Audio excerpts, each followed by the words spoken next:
हमारा ब्रह्मांड अपने आप में एक चलता फिरता दिमाग है। ब्रह्मांड भी हमारी तरह सोच सकता है। हमारे यूनिवर्स में 200 अरब गैलेक्सीज हैं। हमारे पूरे ब्रह्मांड में ये सभी गैलेक्सीज यूनिफॉर्मली डिस्ट्रीब्यूटेड नहीं हैं, यानी कहीं कम तो कहीं ज्यादा गैलेक्सीज के झुंड मौजूद है। इनमें से कई गैलेक्सीज ग्रेविटेशनल फोर्स की वजह से झुंड के रूप में जुड़ी रहती है, जिसे क्लस्टर कहा जाता है। और ऐसे छोटे छोटे झुंड मिलकर एक बड़े झुंड का निर्माण करते हैं, जिसे सुपर क्लस्टर कहा जाता है। इन सुपर क्लस्टर्स में सभी गैलेक्सीज गैलेक्टिक फिलामेंट से कनेक्ट रहती है। यह गैलेक्टिक फिलामेंट एक धागे की तरह गैलेक्सीज को आपस में कनेक्ट रखता है, जो कि 10 करोड़ लाइट ईयर जितनी दूरी तक फैला होता है। गैलेक्सी क्लस्टर्स और फिलामेंट के बीच में कुछ खाली जगह भी होती है, जहां काफी कम मैटर होता है।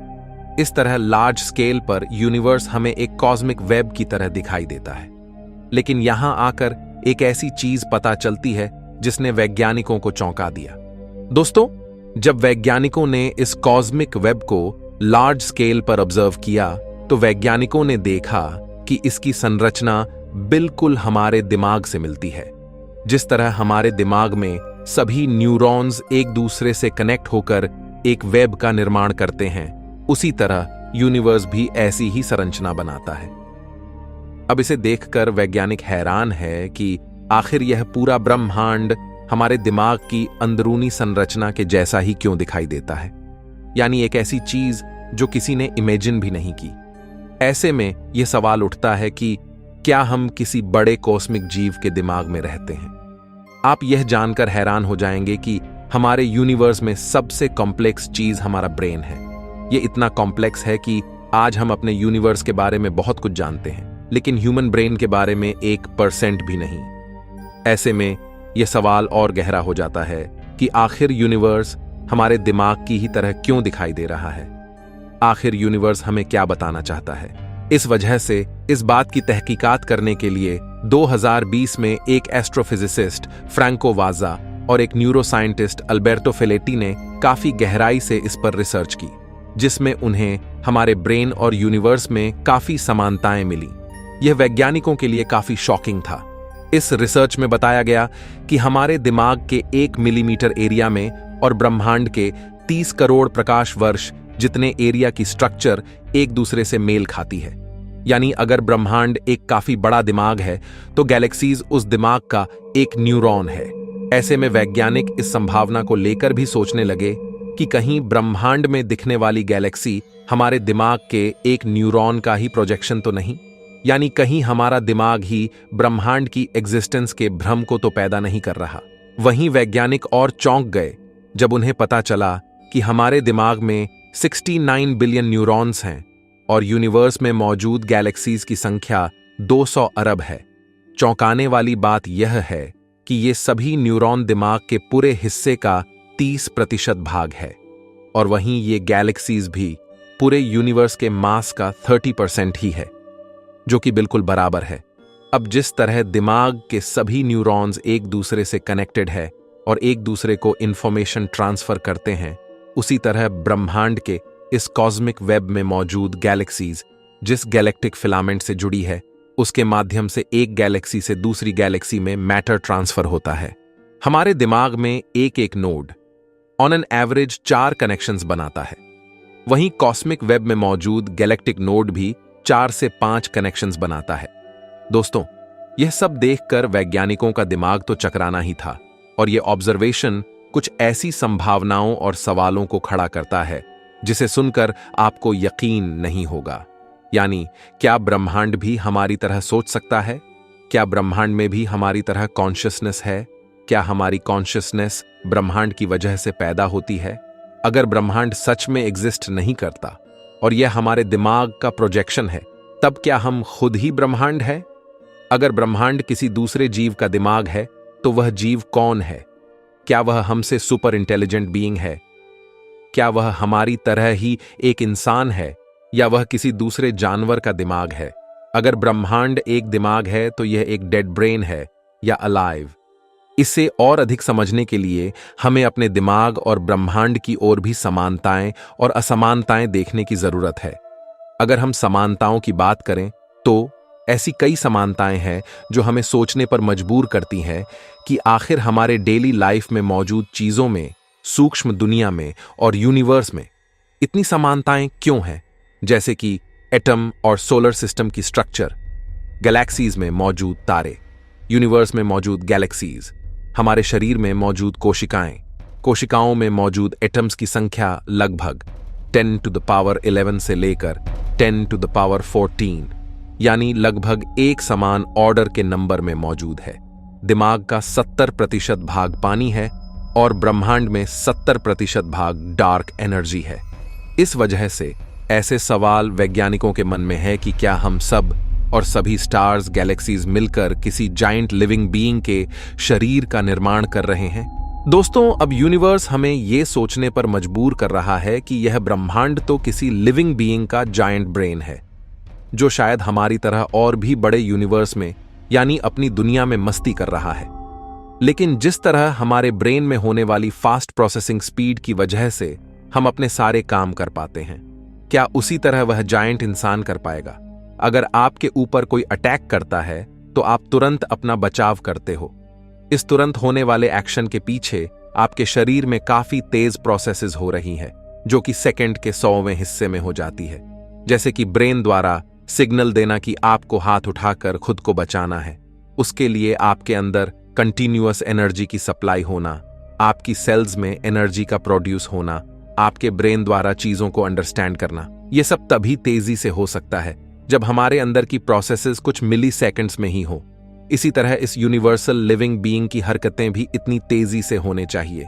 लेकिन यही यूनिवर्स अब हमें एक ऐसे नियम की याद दिलाता है जो हर बार हमारे घमंड को तोड़ता है, यानी एल्बर्ट आइंस्टाइन की स्पेशल थियरी ऑफ रिलेटिविटी, जिसके अनुसार इस ब्रह्मांड में कुछ भी प्रकाश से तेज संभव नहीं है। हमारे ब्रेन के एक न्यूरॉन से दूसरे न्यूरॉन के बीच एक मैसेज को ट्रांसफर होने में लगभग 1 मिलीसेकेंड का समय लगता है। लेकिन हमारा ब्रह्मांड इतना बड़ा है कि दुनिया की सबसे तेज स्पीड यानी प्रकाश की गति भी इसके सामने न के बराबर है। ऐसे में एक गैलेक्सी से दूसरी गैलेक्सी के बीच ट्रांसफर होने वाले सिग्नल की स्पीड अगर लाइट की स्पीड के बराबर भी हो, तब भी इस जायंट लिविंग बीइंग के दिमाग में एक सिग्नल को प्रोसेस होने में कई करोड़ साल लग जाएंगे। इस वजह से इस लिविंग बीइंग की हरकतें यानी सिर्फ हाथ हिलाना ही कई खरबों युगों में जाकर होगी। ऐसे में प्रकाश की गति हमारी कल्पना की धज्जियां उड़ाती है, लेकिन वहीं यूनिवर्स इतना रहस्यमय है कि यहां हमें ऐसी ऐसी नई रहस्यमय जानकारियां मिलती है जो हमें फिर से सोचने पर मजबूर करती है कि कहीं यूनिवर्स किसी का दिमाग तो नहीं। दोस्तों, हम जानते हैं कि इसी ब्रह्मांड में क्वांटम इंटेंगलमेंट जैसी चीजें भी होती हैं जो प्रकाश की गति का मजाक उड़ाती है।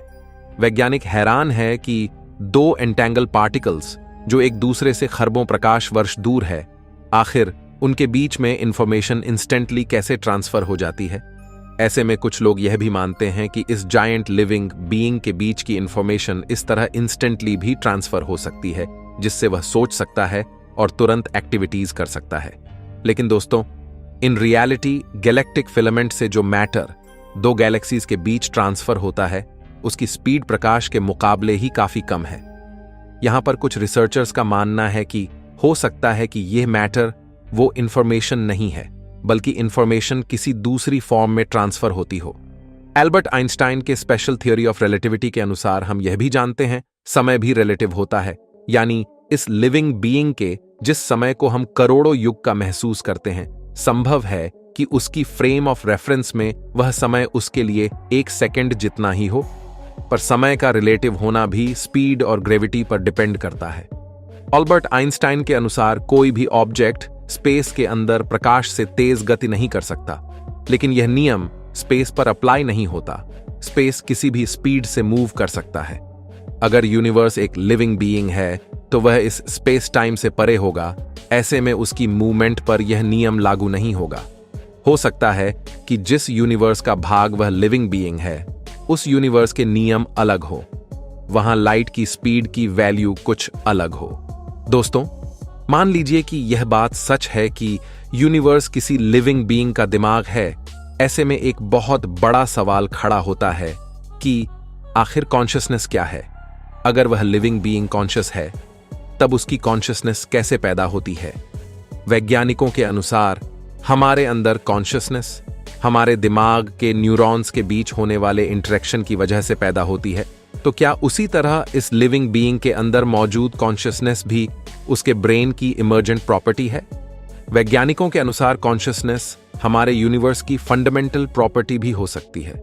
ऐसे में क्या यूनिवर्स की कॉन्शियसनेस ही हमारी कॉन्शियसनेस को पैदा कर रही है?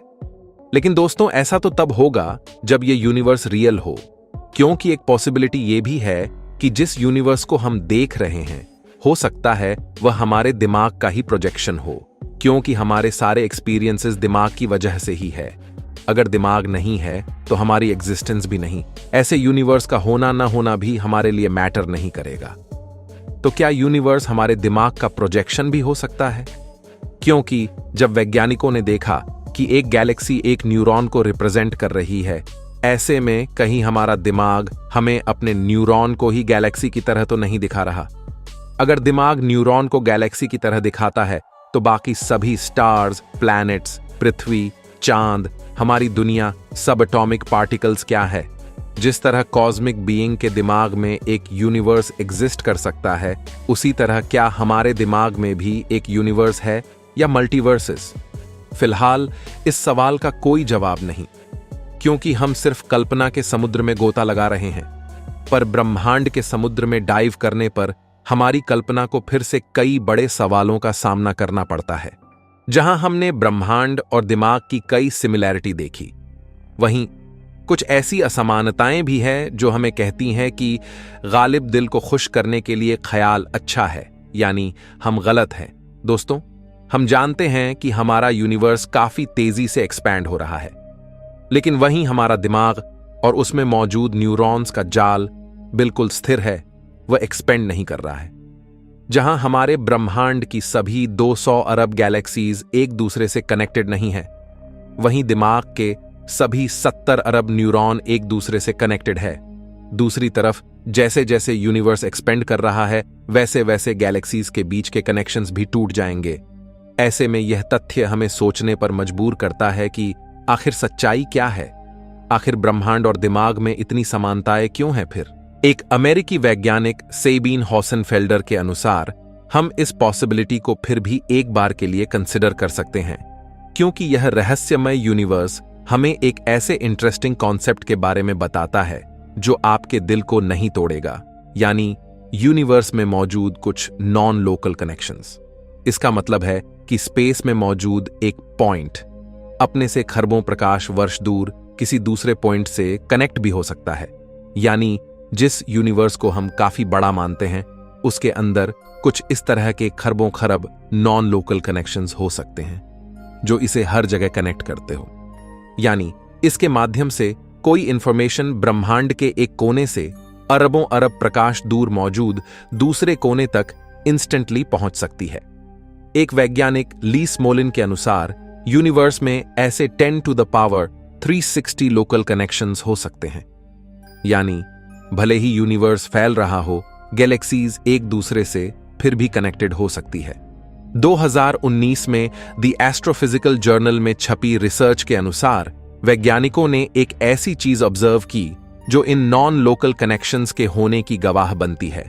वैज्ञानिकों ने 2 ऐसी गैलेक्सीज की मोशन में आपसी सामंजस्य देखा जो एक दूसरे से लाखों प्रकाश वर्ष दूर है, यानी इतना दूर कि उनकी ग्रेविटी एक दूसरे को प्रभावित नहीं कर सकती। इसके पीछे एक कारण किसी प्रकार का नॉन लोकल कनेक्शन ही हो सकता है।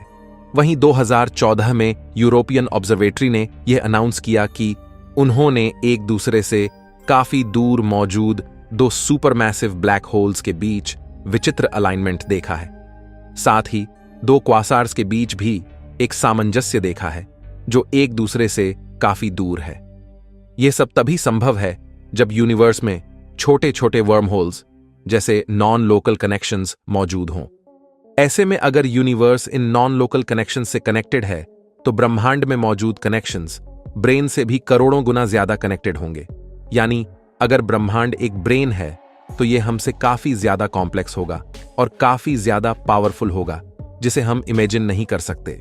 दोस्तों, अब इस वजह से वैज्ञानिक एक काफी विचित्र और आश्चर्यजनक अवधारणा की बात करने लगे हैं, जिसके अनुसार न सिर्फ ब्रह्मांड एक दिमाग है, बल्कि जिस तरह हम इंसान और धरती पर मौजूद लाइफ एवोल्यूशन के चलते धीरे धीरे डेवलप हुई, उसी तरह यह यूनिवर्स भी किसी जीव की तरह इवॉल्व हुआ है। 2020 में एक थियोरेटिकल फिजिसिस्ट विटाली वंचूरिन ने एक पेपर लिखा, जिसमें उन्होंने बताया कि पूरी दुनिया एक न्यूरल नेटवर्क है, हमारे दिमाग की तरह। और यह नेटवर्क न सिर्फ यूनिवर्स को सोचने की ताकत देता है, बल्कि यूनिवर्स भी कंटिन्यूअसली सीखता है और इवॉल्व करता है। जिस तरह अरबों साल पहले लाइफ एक कोशिका से बढ़ते बढ़ते आज हम इंसानों जैसी हाई कॉम्प्लेक्स लाइफ को पैदा कर चुकी है, उसी तरह यूनिवर्स भी अरबों साल के विकास क्रम से गुजरकर लाइफ की ही तरह हाईली कॉम्प्लेक्स बनता गया है और बनता जाएगा। यानी यूनिवर्स भी हमारी ही तरह एक लिविंग बीइंग है, जो हमसे खरबों गुना कॉम्प्लेक्सिटी रखता है।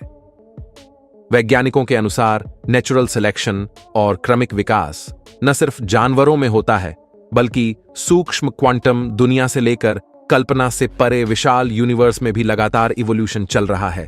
इस बात का मतलब यह है कि यूनिवर्स भी लगातार अपने आप को बदल रहा है। जिस तरह नेचर में हमारी तरह कॉम्प्लेक्स इंटेलिजेंट इंसान पैदा हुए हैं, उसी तरह नेचुरली यूनिवर्स में भी इंटेलिजेंट इवोल्व हुई होगी। वहीं वैज्ञानिकों के अनुसार जिस प्रकार धरती पर कॉन्शियसनेस पैदा हुई है, उसी तरह यूनिवर्स भी कॉन्शियस हो सकता है। यहां आकर एक ऐसी संभावना सामने आती है जो हमें और चौंका देती है, यानी कॉन्शियसनेस न सिर्फ यूनिवर्स में है, बल्कि हर चीज में कुछ न कुछ कॉन्शियसनेस हो सकती है। इंटीग्रेटेड इंफॉर्मेशन थ्योरी के अनुसार सभी लिविंग ऑर्गेनिज्म इंफॉर्मेशन को कलेक्ट करके उसे इंटीग्रेट करते हैं, और इस थ्योरी के अनुसार किसी भी कॉम्प्लेक्स सिस्टम के लिए एक नंबर दिया जा सकता है जो इंफॉर्मेशन को इंटीग्रेट करते हैं। उस नंबर को फाई कहा जाता है। अगर यह नंबर 0 से ऊपर है तो उसमें कुछ न कुछ कॉन्शियसनेस जरूर होगी, यानी मशीन्स जैसे कि इंटरनेट भी कॉन्शियस हो सकता है। इसी तरह यूनिवर्स जिसमें लगातार अरबों खरबों प्रोसेसेस हो रही है, उसमें भी हमसे काफी ज्यादा हायर कॉन्शियसनेस हो सकती है। यानी वैज्ञानिकों के अनुसार हर चीज में कुछ न कुछ कॉन्शियसनेस है, और सबकी कॉन्शियसनेस एक दूसरे से अलग अलग लेवल पर है। ऐसे में अगर यूनिवर्स कॉन्शियस है तो उसकी कॉन्शियसनेस कैसी होगी, वह क्या सोचता होगा। जिस तरह एक मच्छर में भी कॉन्शियसनेस तो है, लेकिन हमारी कॉन्शियसनेस एक मच्छर से बिल्कुल अलग है, उसी तरह क्या इस लिविंग बीइंग की कॉन्शियसनेस हमसे ऊपर है? क्या उसमें हमसे कुछ अलग फीलिंग्स हैं? कहीं हमारी थिंकिंग एबिलिटी यूनिवर्स की वजह से तो नहीं, यानी यूनिवर्स हमारी थॉट्स को कंट्रोल कर रहा हो, या फिर हम सबकी कलेक्टिव थॉट ही यूनिवर्स की थॉट प्रोसेस को ड्राइव करती हो, यानी हमारे सोचने की वजह से यूनिवर्स सोच रहा हो। क्योंकि अब तक वैज्ञानिकों की रिसर्च के अनुसार सिर्फ पृथ्वी ही एकमात्र ग्रह है जहां लाइफ मौजूद है। हमारे पड़ोसी ग्रह लाइफ से सुनसान पड़े हैं। फेर्मी पैराडॉक्स के अनुसार अगर कहीं और लाइफ होती तो अब तक पूरी गैलेक्सी लाइफ से भर जानी चाहिए थी। हमारी ही गैलेक्सी के अरबों ग्रहों पर लाइफ का कोई सिग्नल नहीं है। यह हमें सोचने पर मजबूर करता है कि कहीं यूनिवर्स की इस कॉन्शियसनेस का कारण हमारी लाइफ और कॉन्शियसनेस तो नहीं है। दोस्तों, आप जानकर शॉक्ड हो जाएंगे कि अगर हमने कॉन्शियसनेस को समझ लिया तो हम कुछ ऐसी स्पेसशिप भी बना सकते हैं जिसे बायोशिप कहा जाता है, जो बायोलॉजिकल मटेरियल से बनी होगी और जिसमें कॉन्शियसनेस भी होगी, जिस वजह से वह सेल्फ रिपेयरिंग शिप होगी जो अपने आप खुद को रिपेयर कर सके, पॉसिबली जिसमें कुछ फीलिंग्स भी हों। ऐसे में जिस तरह हम इंसानी शरीर को समझ सकते हैं, उसी तरह यूनिवर्स भी एक बायोलॉजिकल सिस्टम हो सकता है। दोस्तों, जिस तरह ब्रह्मांड क्वांटम दुनिया से चलता है, उसी तरह हम इंसानों के शरीर के अंदर भी वही क्वांटम प्रिंसिपल्स हमारे बायोलॉजिकल सिस्टम को गवर्न कर रहे हैं। अब वैज्ञानिक मान रहे हैं कि यूनिवर्स को भी बायोलॉजी की तरह समझ सकते हैं और हमारी शरीर को भी हम क्वांटम फिजिक्स से समझ सकते हैं। दोनों में ही कॉन्शियसनेस फिजिक्स की वजह से पैदा हो रही है। जिस तरह क्वांटम दुनिया के कई फिनोमिनॉन हैं, जैसे क्वांटम कोहेरेंस, क्वांटम टनलिंग और क्वांटम एंटेंगलमेंट, ये सब फिनोमिनॉन सभी बायोलॉजिकल बीइंग्स में भी ऑब्जर्व किए गए हैं। हमारे शरीर में मौजूद खरबों कोशिकाओं में लगातार ये क्वांटम इवेंट्स हो रहे हैं। यहां तक कि हमारी एज बढ़ने के पीछे भी कुछ क्वांटम फेनोमेनॉन का रोल हो सकता है। जहां कुछ वैज्ञानिक कॉन्शियसनेस को लेकर सोच रहे हैं, वहीं कुछ रिसर्चर्स इस बात की ओर इशारा कर रहे हैं कि यूनिवर्स में बिछा ये cosmic web, cosmic neural network किसी कंप्यूटर सिम्युलेशन का हिस्सा तो नहीं। यानी यूनिवर्स जिसे हम दिमाग समझ रहे हैं, वह कॉस्मिक वेब कंप्यूटर के अंदर मौजूद न्यूरल नेटवर्क भी हो सकता है। यानी हम किसी दिमाग की बजाय किसी कंप्यूटर के अंदर भी मौजूद हो सकते हैं। लेकिन दोस्तों, चाहे हम किसी बायोलॉजिकल बीइंग के अंदर हो या किसी कंप्यूटर के अंदर, अगर ब्रह्मांड कॉन्शियस है तो वह हमसे क्या चाहता है? क्योंकि अगर वह कॉन्शियस है तो वह भी सोचता होगा, उसकी भी हमारी तरह कई इच्छाएं होंगी। ऐसे में सवाल है कि क्या उसका कोई मकसद है? आखिर वह हमसे क्या चाहता होगा? यानी हमारी जिंदगी को वह कौन सा मकसद देना चाहता है? क्या वह हमसे अपने किसी मकसद को पूरा करना चाहता है? इसके लिए हमें सोचना होगा कि आखिर ब्रह्मांड हमें क्या इशारा दे रहा है कि हम अपनी लाइफ में क्या करें, क्या ना करें। ब्रह्मांड के अनुसार हमारी जिंदगी का क्या मकसद हो सकता है? दोस्तों, यूनिवर्स की ब्रेन से इन सिमिलैरिटीज पर हमने अनेकों संभावनाओं में गोता लगाया, लेकिन वैज्ञानिकों के अनुसार अब तक ऐसा कोई ठोस सबूत, कोई एक्स्ट्रा ऑर्डिनरी एविडेंस नहीं है जो इस बात को पूरी तरह साबित कर सके। लेकिन ऐसी संभावनाओं के समंदर में डाइव करके ही हमें कोई ना कोई किनारा मिलता है। तो ऐसे में आप क्या सोचते हैं? क्या यूनिवर्स भी हम सबकी तरह सोचता है? कमेंट में मुझे जरूर बताएं। मैं मिलता हूं आपसे किसी अगले वीडियो में। तब तक के लिए ब्रह्मांड में घूमते रहिए।